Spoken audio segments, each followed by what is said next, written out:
কাছে এসেছি, প্রভুর বাক্য নিয়ে এসেছি এবং আমি বিশ্বাস করি যে আজকের বাক্য যা সত্য তা আপনাদের জীবনে আশীর্বাদ বহন করে আনবে। আজকের বিষয়, যে বিষয় আমি বলতে চাই সেটা হচ্ছে পাম সানডে, বা বাংলায় বলা হয় খেজুর পর্ব।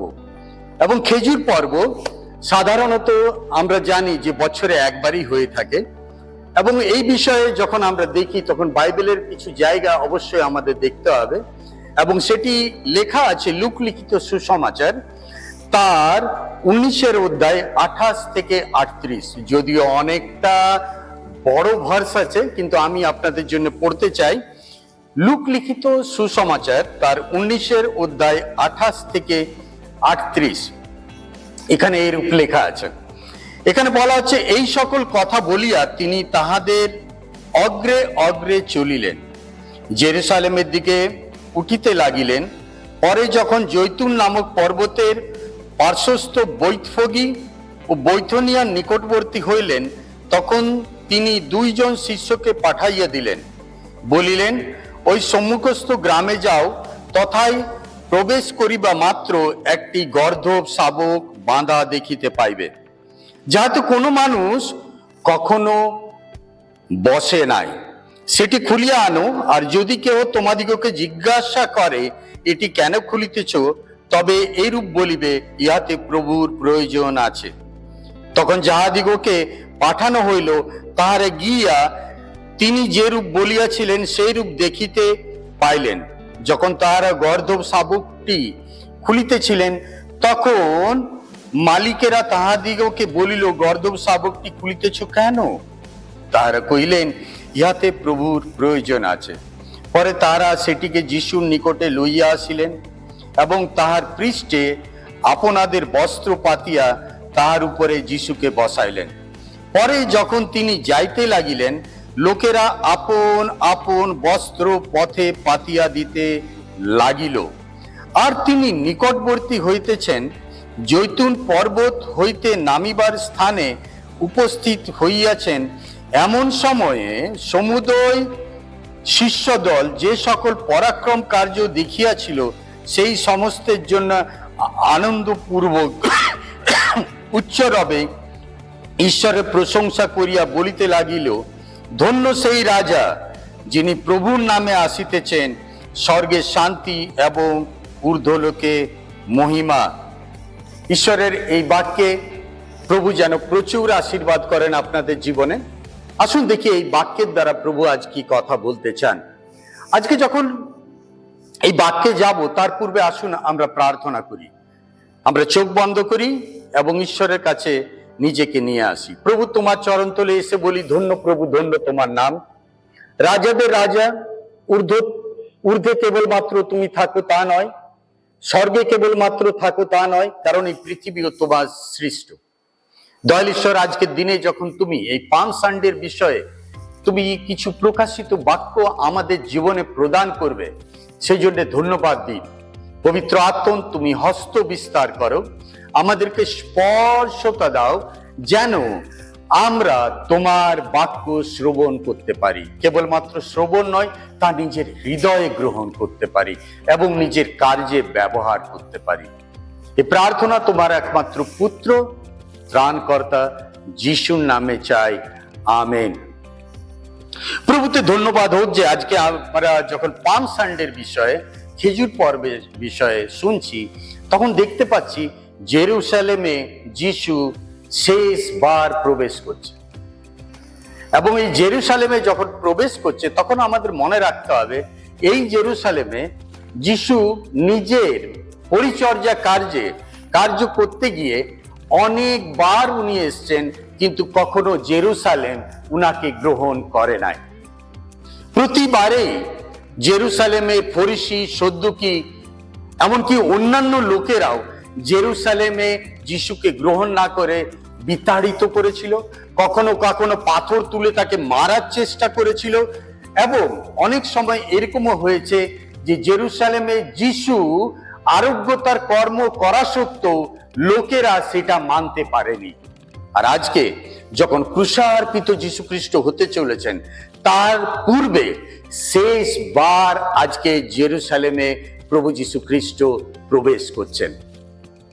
এবং এটি প্রবেশ করার পূর্বে আমরা দেখি যে তিনি কোথায় ছিলেন এবং সেই জায়গাটি কেমন ছিল, এবং তারপরে কোন গ্রাম দুটো ছিল, এবং কোন গ্রামে সেই গর্ধব শাবকটি বাঁধা ছিল, এবং এই গর্ধব শাবকটি বাঁধা থাকা অবস্থায় কি ঘটনা ঘটেছিল, এবং তারপরে গর্ধবটিকে আনা হয়েছিল, এবং তারপরে কি ঘটলো। আমরা বাইবেলে দেখি যে এখানে লেখা আছে 29 পদে যে পরে যখন জৈতুন নামক পর্বতের পার্শ্বস্থ বৈতফগী ও বৈথনিয়া নিকটবর্তী হইলেন। এখানে দুটো গ্রামের কথা আমরা দেখছি। একটা গ্রামের নাম আমরা দেখছি বৈতফগী এবং আরেকটি গ্রামের নাম দেখছি বৈথনী। আমরা এই গ্রামের বৈথনী গ্রামটা আমরা অনেকবার দেখেছি, অনেকবার শুনেছি এই নামটা। এমনকি লাসারকে প্রভু যীশু খ্রিস্ট যখন জীবন দেন, উনি কিন্তু সেই বেথনীতেই ছিলেন, এখানে কবরস্থ ছিল, এবং সেখানে ঈশ্বর লাসারকে 3 দিন পরে জীবন প্রদান করেছিলেন। এটা হচ্ছে বৈথনী। এবং আরেকটি জায়গায় আমরা দেখছি বৈতফগী।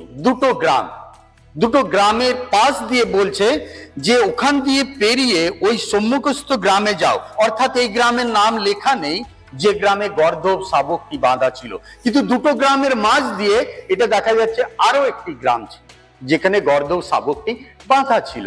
এবং প্রথমত দেখি এই দুটো গ্রামের নামের অর্থ কি, পরিভাষা কি।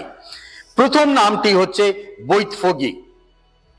বৈতফগী শব্দের অর্থ হচ্ছে, ইংরেজিতে বলে হাউস অফ আনরিপড ফিগস, বা এটা বলতে পারি যে এমন একটি জায়গা যেখানে অনেক ডুমুর গাছ রয়েছে, এবং সেই সকল ডুমুর গাছের মধ্যে সেই ডুমুরগুলো এখনো পরিপক্ক হয়নি, সেই ডুমুরগুলো এখনো পাকেনি, সেই ডুমুরগুলো এখন পর্যন্ত খাবার মতো হয়নি, অর্থাৎ অপরিপক্ক অবস্থায় রয়েছে।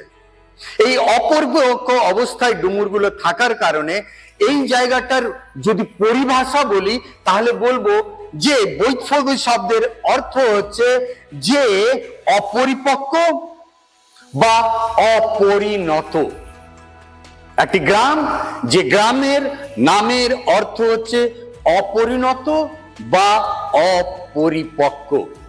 এটা হচ্ছে বৈতফগী। এবং আরেকটি গ্রাম দেখা যাচ্ছে যে অন্যদিকে রয়েছে, যে গ্রামের নাম হচ্ছে বৈথনী বা বৈথনীয় বলা হয়। এবং বৈথনী শব্দের অর্থ হচ্ছে বা তার পরিভাষা হচ্ছে বিলাপ, দুঃখ, কষ্ট। এবং এই দুটো গ্রাম, দুঃখ, কষ্ট, যন্ত্রণা বৈথনী, এবং আরেকটি গ্রাম বৈতফগী যার অর্থ হচ্ছে অপরিপক্ক, এই দুটো গ্রামের মাঝ দিয়ে একটা গ্রাম দেখা যাচ্ছে যে গ্রামটির নাম এখানে উল্লেখ নেই, কিন্তু ওই গ্রামে সেই গর্ধব শাবকটি বাঁধা রয়েছে। এবং সেখানে যখন শিষ্যরা যাচ্ছে সেই গর্ধব শাবকটিকে আনতে, তখন বলেছিল তোমরা যখন যাবে তারা যদি প্রশ্ন করে যে এটি কেন নিয়ে যাচ্ছ, তখন বলবে প্রভুর প্রয়োজন রয়েছে। বৈতফগী একদিকে, বৈথনিয়া একদিকে, একদিকে অপরিপক্ক, একদিকে বিলাপ, দুঃখ, কষ্ট, যন্ত্রণা। এর মাঝে আরেকটি গ্রাম, সেই গ্রামে গর্ধব শাবকটি বাঁধা আছে। যখন শিষ্যরা সেখানে গেল, আর যখন শিষ্যরা সেখানে পৌঁছালো, সেখানে পৌঁছে নিয়ে দেখছে হ্যাঁ যিশু যেরকম বলেছিল ঠিক সেভাবেই গাধাটি বাঁধা রয়েছে। তারা যখন গর্ধব শাবকটি খুলছিল, তখন সেখানের মালিক এসে বলল, কেন এই গর্ধব শাবকটি তোমরা খুলছো? তখন বললো এটা প্রভুর প্রয়োজন রয়েছে। আর যখন বললো প্রভুর প্রয়োজন রয়েছে, তখন তারা বলল ঠিক আছে নিয়ে যেতে পারো। তারা গর্ধব শাবকটি আনলো। যিশুর কাছে আনার পরে বাইবেলে বলছে যে তার পিঠের উপরে বস্ত্র পাতিয়া তাহার উপরে যিশুকে বসাইলেন। গাধাটিকে নিয়ে এসছে, তার উপরে বস্ত্র দিলেন। এবং গাধা শব্দটি যখনই আমরা শুনি, তখন কতজনের ভালো লাগে যখন আপনাকে বলে তুই একটা গাধা, তুই গাধার মতো, তুই কিচ্ছু বুঝতে পারিস না। কেউ বলে না যে তুই বাঘের মতো। বাঘের মতো বললে যেন আমার বুকটা ফুলে যায়, আমি বাঘের মতো, আমি সিংহের মতো। কিন্তু যদি কেউ বলে দেয় আমাদের তুই গাধার মতো, তখন মনে হয় আমাকে গালাগালি করলো। কেন আমি জানি না। সেটা দুটো কারণ। তার কারণ হচ্ছে, প্রথমত লোকে বলে গাধা কত নম্র, কিন্তু সেই নম্রর জন্য যদি কাউকে বলে দেওয়া যায় যে ভাই দাদা আপনি একদম গাধা, গাধার মতো আপনি, আপনি কিন্তু রেগে যান। সেই নম্রতার কারণে নয়। আপনি দেখবেন যে যখন কেউ ঘোড়া নিয়ে যায় তখন ঘোড়ার পাশে হাঁটে দড়িটা হাতে নিয়ে, কিন্তু আপনি ছবি দেখবেন যদি কেউ গাধা নিয়ে যায় তখন দড়িটা ধরে নিয়ে আস্তে আস্তে মালিকটি, প্রভুটি আগে থাকে, গাধাটা পরে থাকে, কারণ গাধাটাকে টানতে হয়। গাধা হচ্ছে স্ট্যাগনেন্ট, আটকে যায়, ভেটর, যেটা বাংলা পাতি বাংলায় বলে। ও যেতে চায় না, ও নিজের ইচ্ছা মতো থাকতে চায়, ও বুঝতে চায় না যে প্রভু কি বলছে, মালিক কি বলছে। ওকে টেনে টেনে রাস্তা দেখাতে হয়।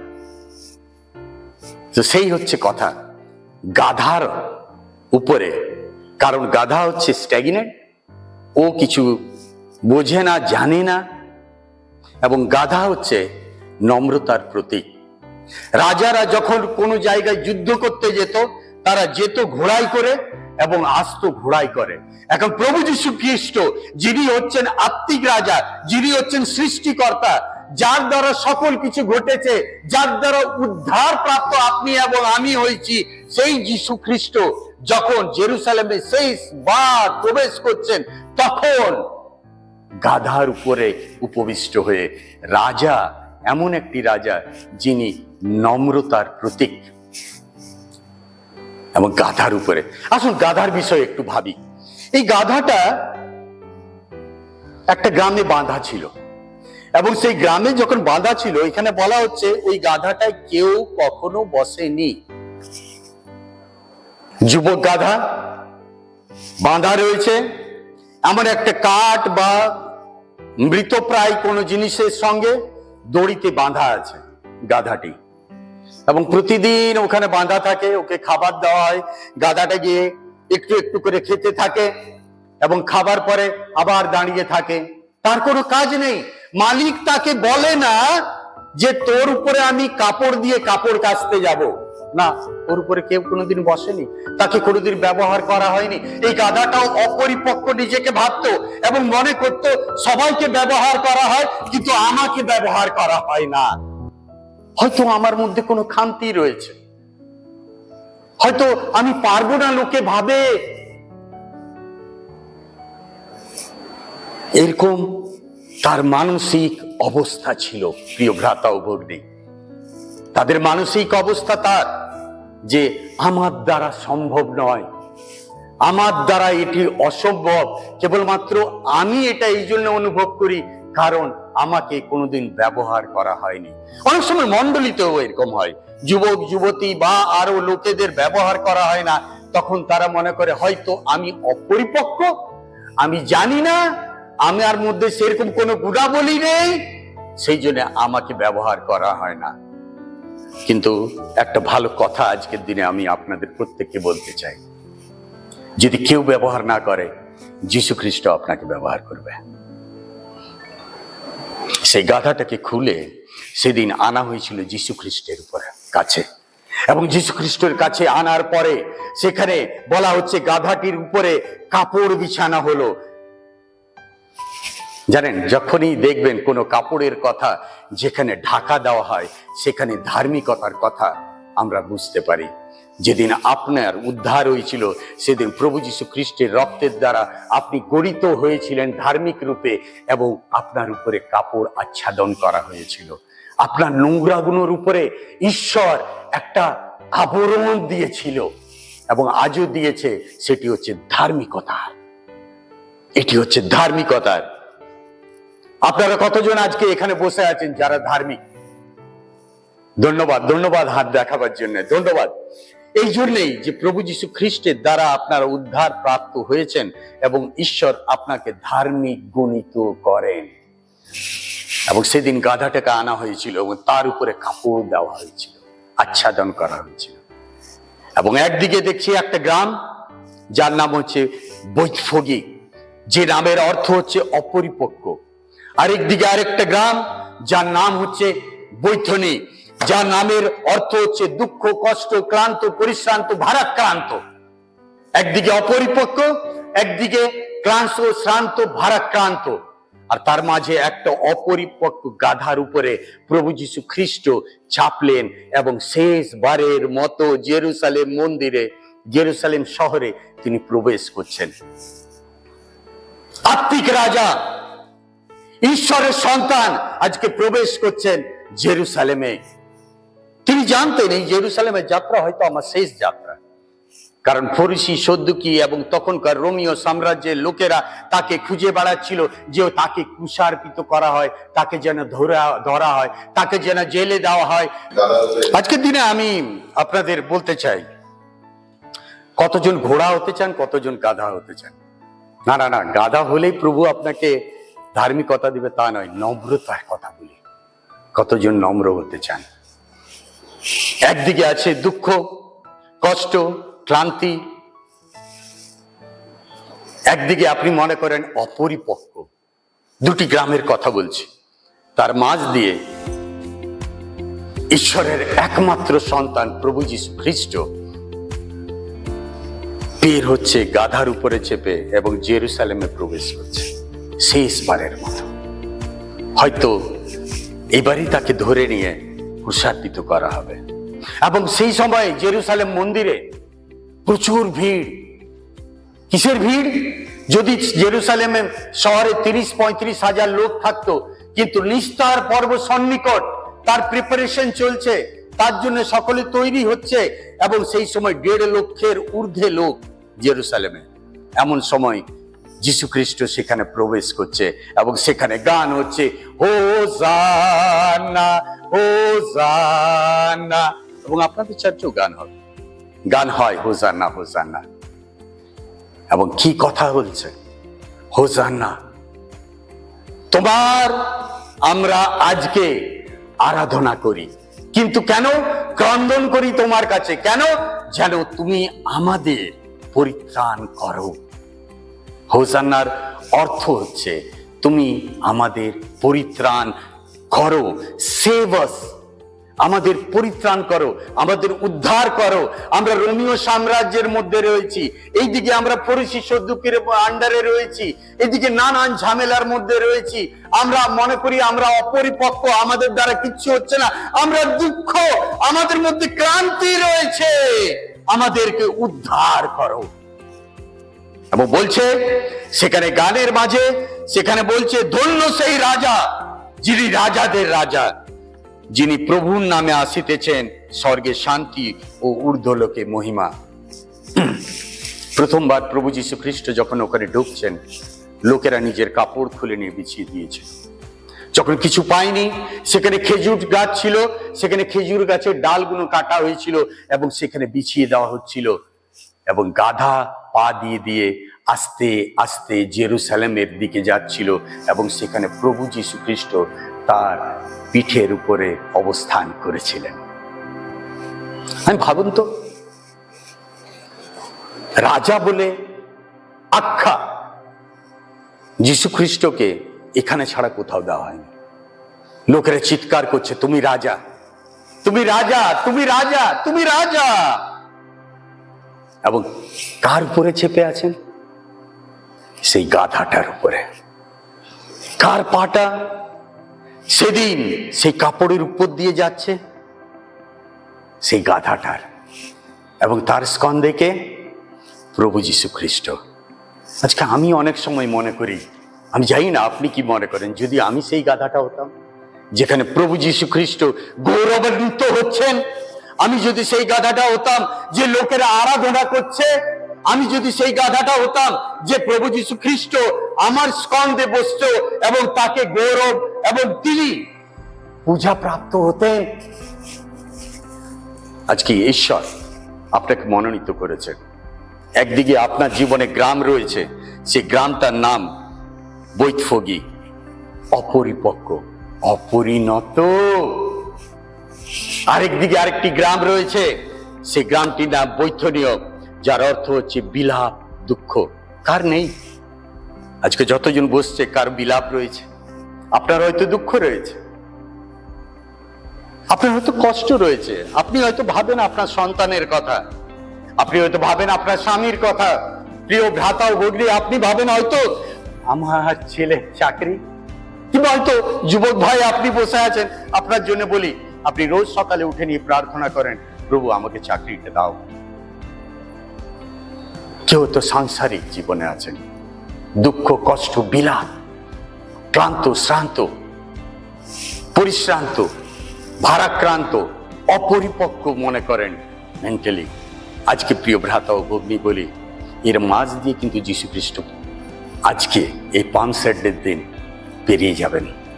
আপনার দুঃখগুলো যিশুর স্কন্ধে দিন, আপনার কষ্টগুলো যিশুর স্কন্ধে দিন, আপনার বিলাপগুলো আপনি যীশু খ্রিস্টকে দিন। আপনি যদি মনে করছেন আমি অপরিপক্ক, আমার দ্বারা কিছু সম্ভব হয় না, কিন্তু আমি আজকে দিন প্রিয় ভ্রাতা, আমি আপনাদের বলতে চাই, যীশু খ্রিস্ট আপনাকে পরিপক্ক করবেন। যীশু খ্রিস্ট আপনাকে পরিপক্ক করবেন, আপনাকে করবেন, আপনাকে করবেন এবং আপনাকে করবেন। কারণ প্রভু যীশু খ্রিস্টতে আমরা পরিপক্ক হই, তার জ্ঞান এবং বুদ্ধির দ্বারা, তার আত্মার দ্বারা। কারণ পবিত্র আত্মার বিশেষ গুণ রয়েছে জ্ঞান, বুদ্ধি ও প্রজ্ঞা। আপনি অপরিপক্ক কখনো মনে করবেন না যদি আপনার জীবনে প্রভু যীশু খ্রিস্ট থাকেন। তিনি জেরুসালেমে এত চ্যালেঞ্জের মাঝেও তিনি গেছিলেন এটি ডেমনস্ট্রেট করতে, এটি দেখাতে যে আমি শান্তির রাজা, এটি দেখাতে যে আমি বিজয় অপেক্ষা বেশি বিজয়ী। এবং তারপরে নিস্তার পর্বের কথা আমরা জানি, সেই রাত্রে তাকে ধরা হয়েছিল, বেত্রাঘাত করা হয়েছিল, ক্রুশার্পিত করা হয়েছিল। এবং এই জেরুসালেমের লোকেরা যারা আজকে হোজান্না হোজান্না করে যাচ্ছে, তারা জানি না সেদিন কোথায় ছিল। আজকের দিনে যীশু খ্রিস্ট আপনাকে আহ্বান করে যে কোথায় তোমরা, কোথায় আছো? তোমাদের ক্রন্দনের জন্য আমি এসেছি, তোমাদের দুঃখের জন্য আমি এসেছি, তোমাদের আত্মিক দুঃখ যেটা রয়েছে, যেটা তোমরা ঈশ্বর থেকে দূরীভূত হয়েছ, সেই কারণে আমি তোমাদের কাছে এসেছি, যেন তোমরা এক নতুন জীবন পাও, তোমরা আমার হস্তের ছায়াতে বসতি করো। পাম সানডে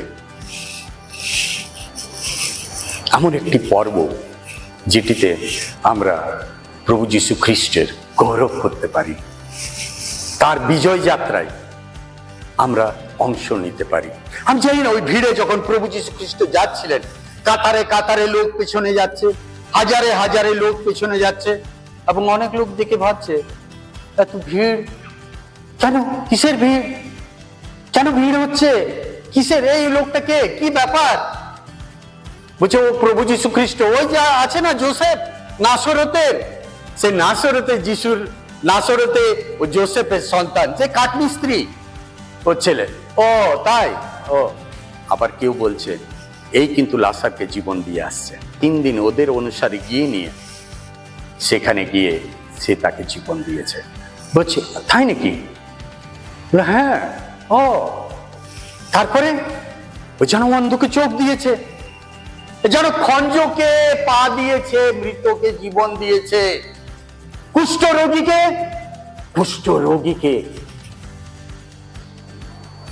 আরোগ্যতা দিয়েছে। আজকে আরোগ্যতার প্রয়োজন রয়েছে আপনার জীবনে, শারীরিক অবশ্যই রয়েছে, কিন্তু আত্মিকও প্রয়োজন।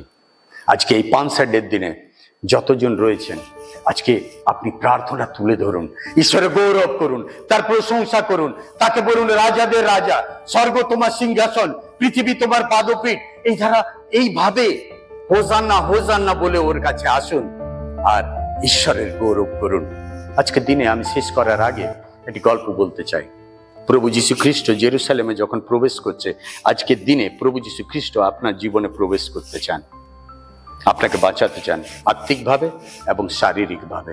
তার ক্ষত সকল দ্বারা আমরা শারীরিক আরোগ্যতা পাই এবং তার রক্তের দ্বারা আমরা আত্মিক আরোগ্যতা পাই।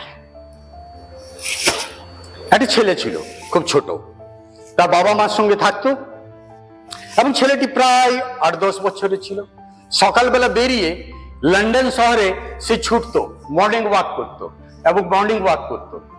একদিন সে মর্নিং ওয়াক করছে আর ওখানে মেন হোল যে থাকে, যে নালা থাকে নিচ দিয়ে এবং উপরে লোহা দেওয়া থাকে, গোল রঙের ঢাকনা দেওয়া থাকে, এবং সেটা দিয়ে যখন যাচ্ছিল ঢাকনাটা ঠিক ছিল না এবং সেখানে পা দিতেই সে ভিতরে প্রবেশ করে এবং ভিতরে পড়ে যায়।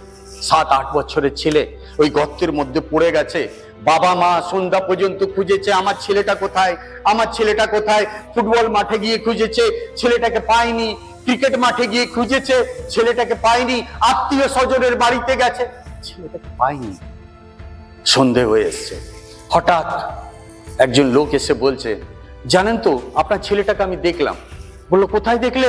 বলছে, দেখলাম একটা মেন হোল, যে নালা রয়েছে যেখানে ঢাকনা ছিল, সেই ঢাকনাটা সরে গেছে এবং আপনার ছেলে নিচে পড়ে আছে, চিৎকার করছে, কিন্তু শহরের আওয়াজ, চিৎকার, হট্টগোলের মাঝে কেউ শুনতে পাচ্ছে না তার কথা। আমি দেখলাম। বলে, এতটা গর্ত ছিল যে আমি হাত বাড়িয়ে তাকে তুলতে পারলাম না, আপনি কিছু করুন। ওর বাবা ছুটলো এবং সেই গর্তের কাছে এসে দেখছে ওর ছেলে আছে। ও ছেলে উপরের দিকে তাকিয়ে আছে, বলছে, বাবা সেভ মি, হোসান্না। আমি ক্রন্দন করছি, বাবা আমাকে বাঁচাও। ওর বাবা দেখছে যে পাশে একটি সাপ ছোবল মারার জন্য তৈরি রয়েছে। ছেলেটা যদি একটুও নড়ে, সাপটি ছোবল মারে। ছেলেটা যদি একটু সরে, সাপটি ছোবল মারে।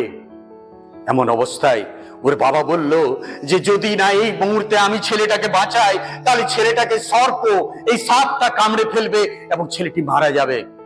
ওর বাবা সঙ্গে সঙ্গে সেই গর্তের লোহাটা সরিয়ে সে ঝাঁপ দিল ওর বাবা এবং গিয়ে ছেলেটাকে কোলে তুলে নিল। এবং কোলে তুলে নেওয়ার সঙ্গে সঙ্গে ওর বাবা অনুভব করলো সাপটা তাকে কামড়েছে পায়ে। ওর বাবা ছেলেটাকে তুলে দিল, কেউ নিয়ে এলো এবং ছেলেটাকে বার করলো। ওর বাবাকে আবার কামড়ালো, লোকেরা দড়ি ফেললো এবং ওর বাবাকেও বার করলো। ছেলেটা তো বেঁচে গেল, বাবাটা মারা গেল। আজকে আপনি ঈশ্বরের সন্তান, আপনার জন্য ঈশ্বর তার একমাত্র পুত্রকে প্রদান করলেন যেন আপনি জীবন পান, যেন সেই সর্প, সেই শয়তান আপনাকে কামড় না মারে। এবং তাই প্রভু যীশু খ্রিস্টকে কামড় মেরেছিল তার পায়ে, এবং প্রভু যীশু খ্রিস্ট তার মস্তককে চূর্ণ করেছিলেন। আজকে দিনে হয়তো আপনি গর্তে পড়ে আছেন, বাঁচবার উপায় নেই, আপনি দুঃখার্ত, শোকাহত, সে গর্তের মধ্যে পড়ে গেছিলেন। যীশু খ্রিস্ট আপনাকে ক্রুশার্পিত হয়ে সেই সর্পের দংশন নিজের পায়ে নিয়েছেন এবং যে বিষটা আপনার লাগার কথা ছিল অনন্তকালীন মৃত্যু, সেই বিষটা নিজের পায়ে তিনি গ্রহণ করেছেন, তাকে ক্রুশার্পিত হতে হয়েছিল। এবং প্রভু যীশু খ্রিস্ট শয়তানের মস্তককে সেদিন চূর্ণ করেছিল। আজকে দিনে আমি বলতে চাই, ঈশ্বর আপনাকে ভালোবাসেন, তাই তার একমাত্র পুত্রকে প্রদান করেছিলেন যেন আপনি জীবন পান, আত্মিক এবং শারীরিক, পারিবারিক, আর্থিক, সকল ধরনের আশীর্বাদে আশীর্বাদিত করতে চাই আমাদের ঈশ্বর পিতা, আব্বা পিতা আপনাকে। আজকে দিনে যখন আমরা প্রার্থনা করব, ঈশ্বর আপনার প্রার্থনা শুনবেন। তিনি কর্ণে বধির নন, তিনি শুনতে পান আপনার প্রার্থনা। তিনি কর্ণে বধির নন যে আপনার ক্রন্দন তিনি শুনতে পান না, তিনি শুনতে পান এবং তাই তার বাক্য অনুসারে যাচ্ছা করে তোমাকে দেওয়া যাবে। আর উনি যখন শোনেন তখন তিনি তার উত্তর প্রদান করেন। আজকের দিনে যখন আমরা প্রার্থনা করব, প্রভু আপনার প্রার্থনা শ্রবণ করবেন এবং এই প্রার্থনা যখন শ্রবণ করবেন আপনাকে গ্রহণ করতে হবে সেই ঈশ্বরকে এবং তার বিশ্বাসকে যিশুর নামে চাই এবং ঈশ্বর আপনাদের আশীর্বাদ করুন। আমেন।